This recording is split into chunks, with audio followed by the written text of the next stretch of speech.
Herkese merhabalar arkadaşlar. Enfes Yemek tariflerine hoş geldiniz. Bugün sizlere yine şahane bir kahvaltılık tarifim var. Görünüşünden de belli olduğu gibi çok lezzetli oldu. Kahvaltı sofralarınıza ya da bey çayının yanına çok yakışacağını düşünüyorum. Bu peynirli çöreği yemek için sabırsızlanacaksınız diyorum. Dilerseniz hadi buyurun bu enfes çöreği nasıl hazırlamışım hep birlikte izleyelim. Tarifim için ilk olarak hamurunu yoğurmakla başlıyorum. Yoğurma kabına 2,5 su bardağı unu alıp ortasını kaşıkla açıyorum. Ve üzerine yarım tatlı kaşığı tuz, 1 yemek kaşığı toz şeker, 1 tatlı kaşığı kuru maya, yarım su bardağı ılık süt, yarım çay bardağı sıvı yağ ve 1 tane yumurta ekliyorum.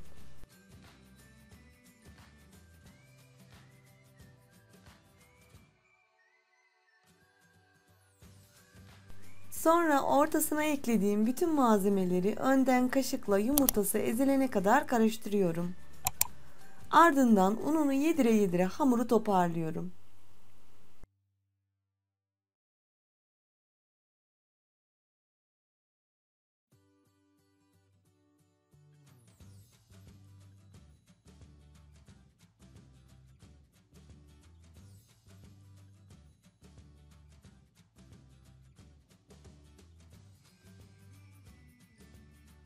Hamuru bu şekilde kaşıkla toparlayınca kaşığı çıkartıp elimle yoğurmaya başlıyorum.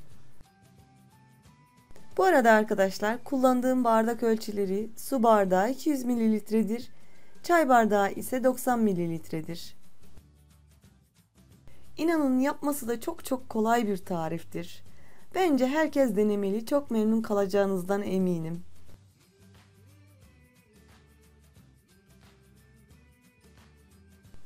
Hamuru böyle toparlayıp kapağını kapatıyorum. Yaklaşık 20 dakika boyunca gelişmesini bekliyorum. Çok da kabarmasına gerek yok. Dediğim gibi sadece 20 dakika yeterli olacaktır. 20 dakikanın sonunda hamurumu bu kadar gördüğünüz gibi kabardı. 20 dakika bence çok iyi geldi. Şimdi de artık hamurumu direkt pişireceğim fırın tepsisine alıyorum.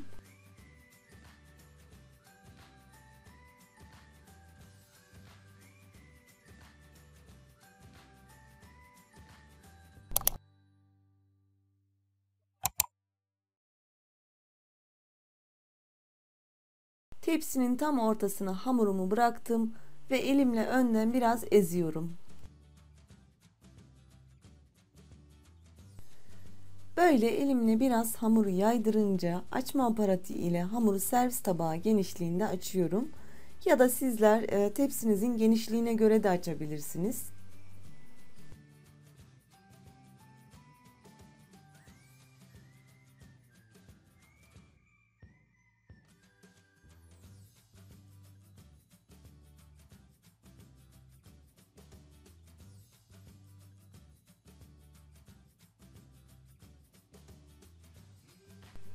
Böyle açınca üzerine bir tane yumurta sarısını çırpıp sürüyorum.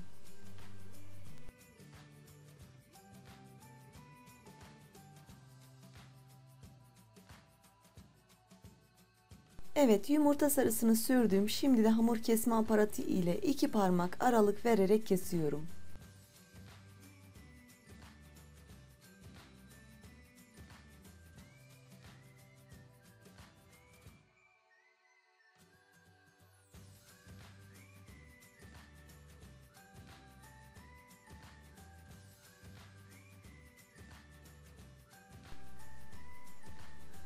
Bir tarafından kesince diğer tarafı da aynı şekilde böyle kesip kareler olmasını sağlıyorum. Sonra üzerini temiz bir poşetle kapatıp bir 5 dakika kadar bekletiyorum. 3 veya 4 dal ince doğradığım maydanoz ve 2 dal küçük yeşil soğan doğrayıp hazırlamıştım. 1,5 yemek kaşığı kadar yumuşak tereyağının üzerine döküp böyle fırça ile birbirine karışana kadar eziyorum. Sonra çöreğimin üzerine sürüyorum.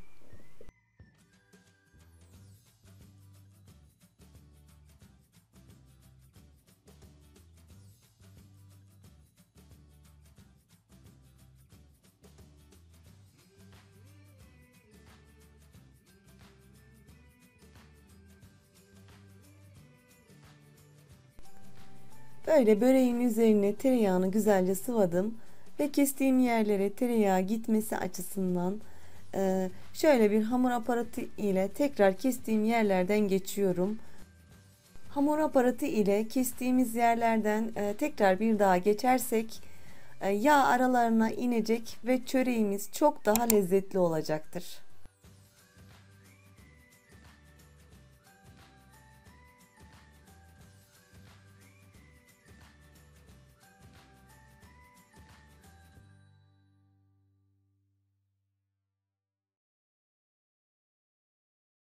Tam yağlı beyaz peyniri bu şekilde doğrayıp hazırlamıştım.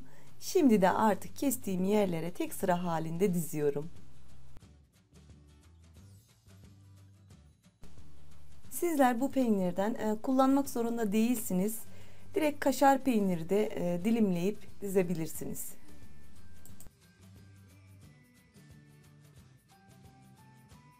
Evet, beyaz peynirini de dizince son olarak rendenin küçük bölümünden geçirdiğim kaşar peynirini üzerine serpiyorum. Peynir miktarlarını vermedim. Sizler arzu ettiğiniz kadar kullanabilirsiniz. Sıra geldi pişirmeye. 180 derece fırında 25 dakika boyunca pişiriyorum. Üzeri böyle kızarınca da çıkartıyorum.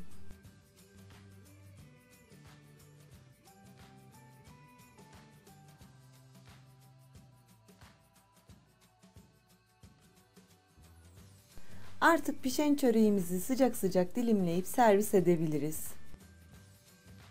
Yumuşacık, çok lezzetli oldu. Mutlaka denemelisiniz. Deneyecek olan arkadaşlarıma şimdiden afiyet olsun. Beni izlediğiniz için çok teşekkürler. Kanalıma abone olup bana destek verebilirsiniz. Birbirinden güzel ve lezzetli tariflerimi de kaçırmamak için bildirim zilini açmayı unutmayın. Ayrıca yorum atıp paylaşırsanız çok mutlu olurum. Ve tekrar teşekkürler.